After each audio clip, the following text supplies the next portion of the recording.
The first order of business is the NCAA has made requests of all agencies to ban prop bets with collegiate sports. I'm going to turn the floor over to Managing Director of Enterprise Risk Management, NCAA, Clint. Now, I may mispronounce your name. Okay. Oh, who's speaking? I'm sorry.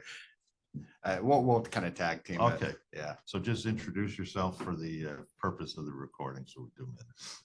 All right, great. Yeah, good morning, everyone. My name is Clint Hunkbrow. I'm the Managing Director of Enterprise Risk Management at the Ncaa.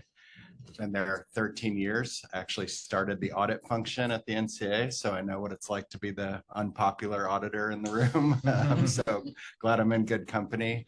But I've done a variety of roles at the Ncaa, from the audit function to worked with my colleague Mark Hicks for 10 years in our enforcement department. I was in more of a quality control type capacity, then really stepped into my current role about 3 years ago and wear a lot of different hats in my current role. But part of that is working really closely with Mark on all of our work that we do from a sports wagering integrity perspective. So great to be with you all. Turn it over to Mark as well for an introduction. Good morning. I'm Mark Hicks. I'm a Managing Director of Enforcement, and I've been with the NCAA about 18 years in a variety of different regulatory capacities. As Clint said, kind of tag team on all the day-to-day sports wagering type issues that we deal with at the national office. Thanks for having me. So what are you asking everybody to do and why?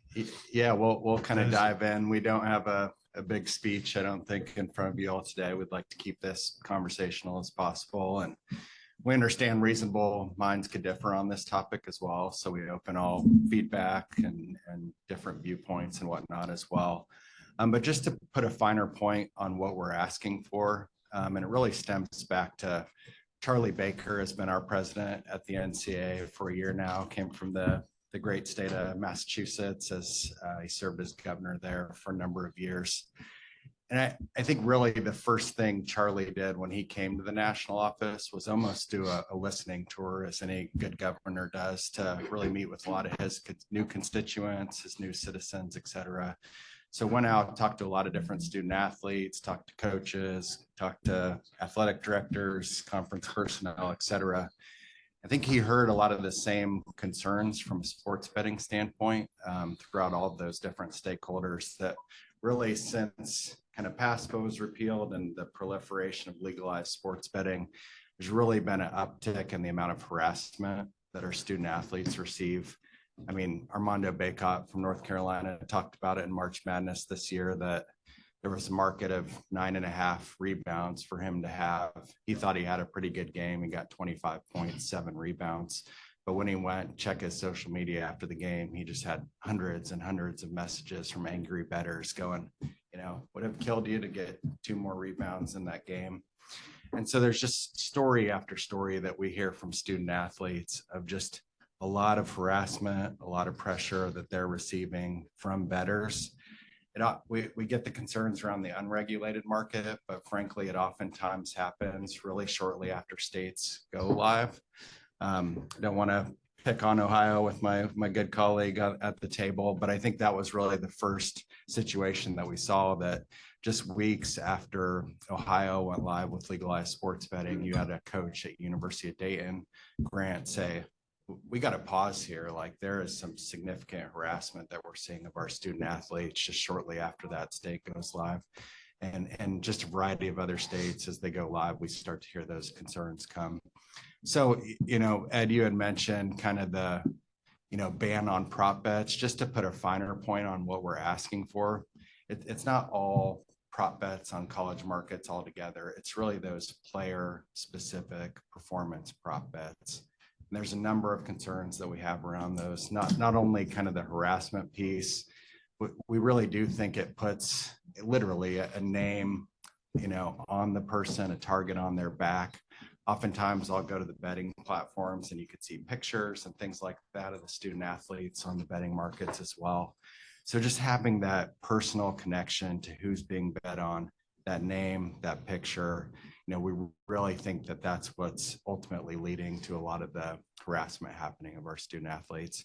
So not only coming at it from the safety and health and well-being and harassment type standpoint, there's also a lot of integrity concerns with those type of betting markets. I don't think we have to, educate this community on that. You probably know them much better than even we do. But certainly we see concerns of insider information. Student athletes are differently situated than professional athletes. They're in classes, talking to their classmates, they're in dining halls, they're out at bars and restaurants. And so, we just hear a lot more of this, other bettors on campus trying to solicit information from student athletes to help them in their prop bets that they're participating in. There's also, just concerns of spot fixing and, hey, you don't have to fix a whole match now or do point shaving, but if you could just miss the first rebound or have the first turnover or just have a crappy first quarter and then have a great rest of the game, like that would really help me out with my bets on this particular market, help me make $1,000 or whatever, and they'll be a little bit towards you. So there's those type of integrity concerns. We've also seen, and Mark could talk more about this than I can, but a lot more situations of student athletes wanting to bet on themselves in prop markets. So they turn on ESPN or whatever and see, there's a player prop on me to over under on 60 yards rushing. And for some irrational, younger folks, a lot of our student athletes are 18, 19, 20 years old. Like their decision-making is not quite there compared to professional athletes. Like they see that as a challenge. And, I'm going to get on the app and bet the over on myself because I think I could exceed that. So, that's obviously not maybe a true integrity concern, but it's still something that changes the dynamics of a competition. Well, chances are they'd have to make that bet within a legal book, right? Because you're monitoring your players if they're not betting. Well, we have 500,000 student athletes, yeah, so we're not going to know if enormous. player A and state B goes on and gets a FanDuel account. There's obviously through IC360 and Gamble ID and others, there's really sophisticated technology that the books deploy, but certainly don't think that they're picking up all of that activity. So that's a mouthful, but that's kind of where we're at. It's both the harassment, safety and well-being concerns, as well as the integrity concerns that we really view these type of risks as risky as you can be in this, regulatory marketplace that we're all trying to build and be really proud of. So I'll turn it over to Mark, see what I missed with that. Yeah, I don't think we really missed anything there. Just we do on the regulatory side receive the reports from operators around issues that are detected through their AML processes, through anti-fraud, fraud detection systems, which is where we are seeing prohibitive bettors who have engaged in betting on themselves. And we don't have, and it doesn't happen every day, but we've had a number of them this past fall. Some are caught earlier than others. Keishon Booty, his kid played at LSU, bet on LSU games, and it wasn't until he went to the NFL, ends up in the state of Massachusetts. He played for the Patriots, opens up in another account, which was legally open there, that they were able to determine that a year prior that he had been betting on LSU games, and in fact also been betting on himself. He'd been betting on the prop market. So a year later finds out. So that would be an example. Again, we don't have a ton of those, but we're starting to see more and more. So I'm Tom Sage. I'm with the SBRA. Yeah, I was going to. First off, you gentlemen standing, there's seats up here, there's seats in the back. We apologize for the change of room and being small. So please do. Oh, come on. No, yes. Anybody in the audience, or first off, the regulators, any regulators in the room have any questions for the NCAA or just general comments? Yes. Hello. Sorry. I was going to say this is go Dawn. right ahead. Thank you. Hi, how is everybody? So it's Donna from Saskatchewan. I know that Mark mentioned that they were reviewing reports. Can you clarify, Mark, what reports you're receiving that you're able to get that information from? Yeah, so I get reports from the operators when they have come into knowledge of a prohibited bettor. So through different state regulations, report that information to the national governing body, it's the Ncaa in this case. So it's data that comes directly from the operator. Okay, because I know we've had problems getting that information because it's that information is kept by the leagues, not so much by the operators. So have you run into that at all, that problem? We've had Pull the mic close. We've had a really good relationship with the operators in those situations. I think in some states, they're not obligated to provide data to the national governing body. In those states, without the cover of law, we don't see that information, but in other states, we do. Okay, thank you. And the only other thing that I was going to ask is we have those same concerns around anything that's close to amateur sports up here. So I was wondering if there's a possibility of, I don't want this to be a make work project for you, but for you to provide a request for this change, because I would be able to take that forward and we could change our standards and policies based on a formal request. So I'm quite in favor of this. So thanks so much for joining the meeting. Sure. Thank you. Any other questions, comments? Yes, sir. Come up and use the mic though. Oh, really? Otherwise they won't hear you. Oh, they won't be able to hear me Yeah. there. All right, I apologize. That's okay. All right. So my name is Joe Brennan, and I'm the chairman of Prime Sports, which is an operator in sports betting in Ohio and in New Jersey, and hopefully soon Kentucky. I'm going to say at the outset, I absolutely, being a former college athlete myself and having other college athletes in my family, go Big Ten, I don't think anybody in here wants to see athletes being harassed. The concern that I have, and I think this is the concern that other people in the industry have, is I think we're looking through the wrong end of the telescope in some ways for solutions here. I appreciate that the NCAA is taking it seriously, that they are trying to protect their student athletes. But the fact that college proposition wagers exist, and candidly, we don't think it's a good market. It's not a good market. If they come, they go. We don't really care. It's not a big part of our business. But the concern that we have is this isn't really a sports betting problem so much as it's a social media problem. Everything that you said about people having really horrible things to say about athletes after competitions, that is not something that started in May 2018 with the overturning of PASPA. People have been saying it about college athletics for as long as there's been college athletics and pro athletics. What has changed is the accessibility to the athletes. And I realize this all exists in a continuum. Athletes today have everything from their public appearance as a member of the team on campus, but now with the advent of NIL and the money there, athletes feel a pressure to be available, have a profile, sell their own brand. We've heard people say this. So athletes have largely used social media to drive that, to drive their own value, not their performance just on the field, but also their availability on social media. And that's where the offense is occurring. And I have a concern about that. Also as a parent, the accessibility that people have through social media to say horrible things at a distance with anonymity to people we love and that we're supposed to be protecting. But when we propose that the cure to this ill is to get rid of a product or suggest that that's where the problem is starting, that's inaccurate. And I think we do a disservice to the people that we're protecting by suggesting that it's, because I'm going to go ahead, I'm going to make a prediction. We'll get a blanket ban on college proposition wagers on players across the country. The problem will not stop. People will continue to say horrible things to our student athletes through social media. And then what?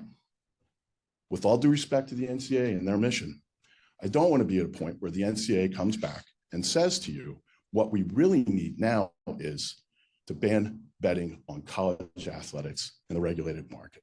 That would be a truly terrible outcome, not commercially, but we are the only market that's looking into this. The street guys, the guys offshore, none of them are represented here today. None of them are going to get up and say, we have an interest in protecting you. But as a member of the regulated market, we do. But I think there's got to be a little more effort on the part of the NCAA and your conferences and your member schools and your athletes to participate in this.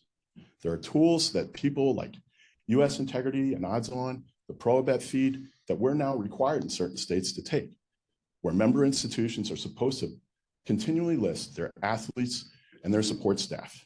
And to my knowledge right now, the participation is low.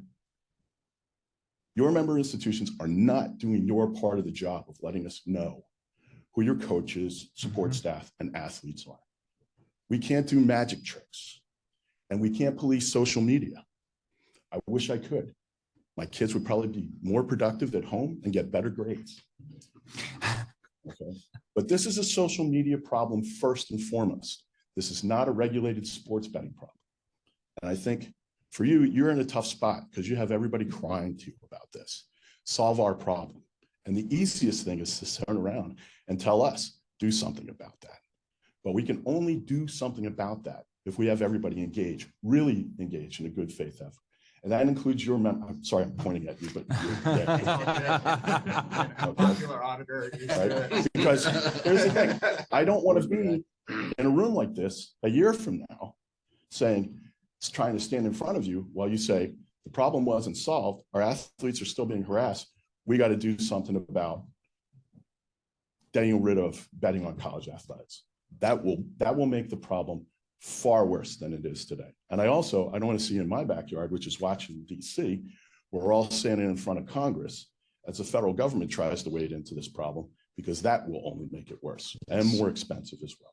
So I'll conclude my TED talk here right now, but in case you want somebody to blame, that's Joe Brennan, Prime Sports. Thank you very much. So Joe, we appreciate your comments, but can I ask you a question about what you just said?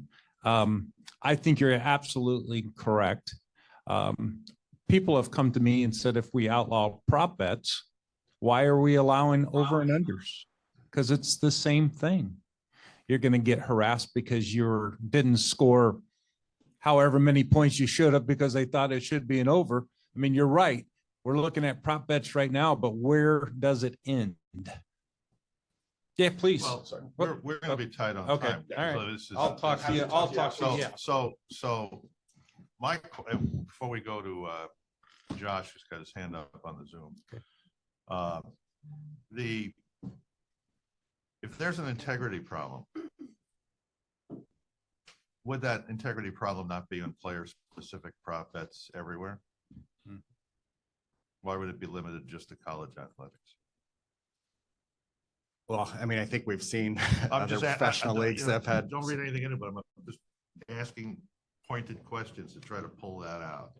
Yeah, I mean, I think it's again, like college athletes are much differently situated than professional athletes, like much more accessible. I mean, 98% of them are going to graduate and not be a professional athlete. They're going to go on to be doctors and lawyers and politicians and so forth. So like the risk is just higher to them because, and they're not being compensated in most cases. Well, that's a safety concern. I'm talking integrity of the contest concern. You know, when you're talking about using insider information, people going to restaurants, people going to bars, that's going on everywhere, regardless of, you know, I mean, I saw Larry Fitzgerald in a steakhouse in Arizona one day after a game. So, yeah, I think the access is different with professional athletes than college. I mean, you know, I was at a college campus in Purdue, and you see athletes everywhere. You're in your classes with them. They're out at the bars, the restaurants, things like that. Like, I haven't seen a whole lot of professional athletes just accessible like that. So I think it's just that day-to-day access. But I don't know, Mark, anything else there? Yeah, was your question whether or not we see that in other leagues? yeah. Yeah, I mean, I think we saw it, a month ago. Yeah. Yeah. What I'm saying is the issues are not limited to the NCAA. Now, obviously, you know, I'm going to go to Josh, who's had his hand up on the phone from Nebraska. So Josh, go ahead and ask your question or make your comment. Okay, well, first of all, I want to just thank you for taking the time to speak with us about your feelings on the NCAA player prop bets. It means a lot to us to hear from different governing bodies and their thoughts. And our thoughts on this, and we've talked about this, we debated this back and forth in Nebraska, and we already have some regulations in place that do protect NCAA players.